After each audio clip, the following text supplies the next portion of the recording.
Nakita niyo ba? Hindi niyo ako nakita. Nakita niyo ba? Hindi ako nagtago. Ayan, Lovercats. It's Friday. Thank God it's Friday. Nako, ayan. At syempre, as usual. Mabilis yung internet.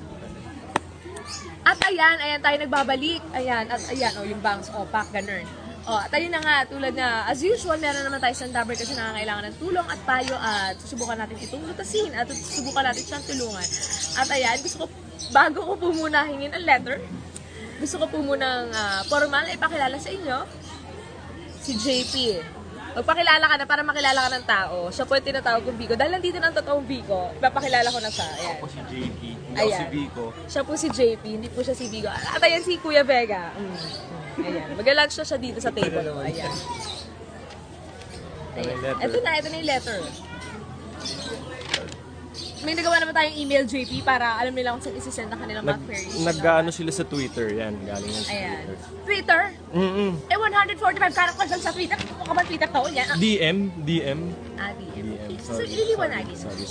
Ayan. Dear Mengivina, magandang araw po sa inyo, Ate Min. May gusto po akong ikonsulta sa inyo. Tungkol po ito sa ex ko. May common friend po kasi kaming mag-birthday next week. Ngayon, itong friend ko na ito, inimbitahan yung ex ko na pumunta. Sinabihan niya ako tungkol sa pag-imbita ng ex ko, pero para sa akin ay medyo awkward yun.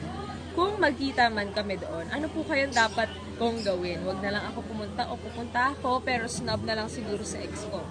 Ano pong meron kayong magandang maipapayo sa akin? Thank you po. Una sasabihin ko, hindi ko alam kung meron akong magandang maipapayo sa'yo, pero meron akong maipapayo sa'yo. From Karen Evangelista. Ayan, Karen, kasi ano pang magagawa mo? Common friend yung nga, di ba? Hindi nyo naman pwedeng iwasan. Hindi nyo naman pwedeng iwasan yung isa't isa ng ex mo. Tsaka, di ba past is past? Di ba? Di ba tayo ng tao, nag-move on tayo? Di ba? Hindi ka pa ba nakaka-move on? Bakit tingin mo may ilang ka pa? Sabihin mo sa akin, sige, tayong dalawa lang naman na nandito. Sabihin mo sa akin, hindi ka pa ba nakaka-move on sa ex mo? Baka wala silang formal na closure, gano'n. Walang formal na closure. O kaya hindi sila in good terms nung ex niya. Hindi naman nilagay dito eh. Sa susunod, pag maglalagay ka, Karen, lagay mo lahat. Hindi mo siya kailangan isnabin. Bakit? Kung di man okay ang paghihiwalay nyo, edi, alam mo yon, mas okay na rin na magbatian lang kayo para hindi ka, alam mo yun, hindi ka habang buhay na iiwas sa kanya. Paano yung pag nakita mo siya sa ibang lugar?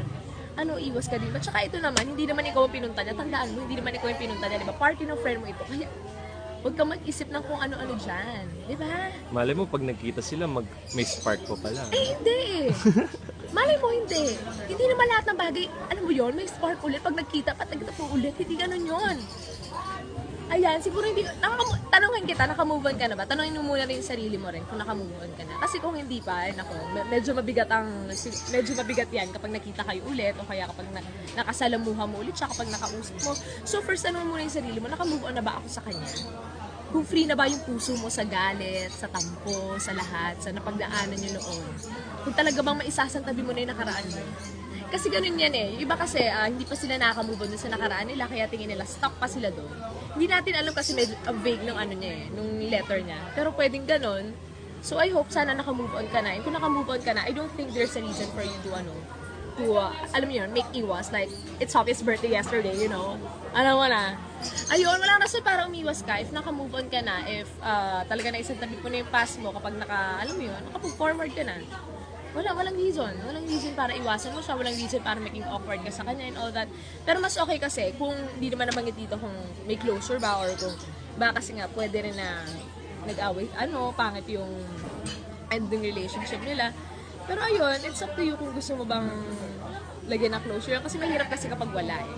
Hindi, ang itatak na lang niya sa isip niya, ang pupunta niya talaga doon is yung friend niya. Tulad nga nasabi ko sa'yo, hindi naman ikaw yung pupuntahan din ng ex mo doon. Kaya, miski ikaw, hindi rin naman siya yung... Ay!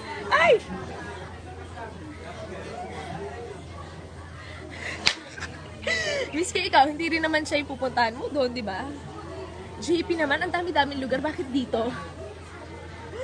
Ayun. So, ayun, Karen, yun na lang tandaan mo. Itatak mo sa isip mo na hindi naman siya yung pinuntahan mo doon at hindi rin naman ikaw ang pupuntahan niya.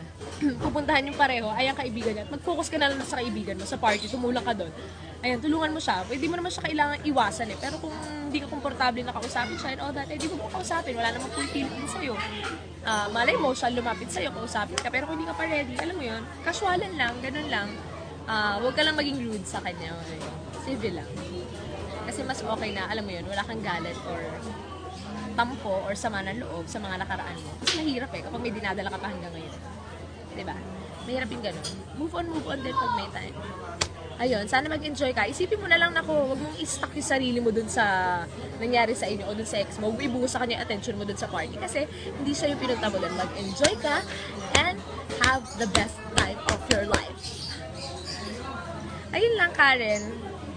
Dahil sa pag-advise ko sa'yo, marami akong mga bagay na, alam mo na, dito.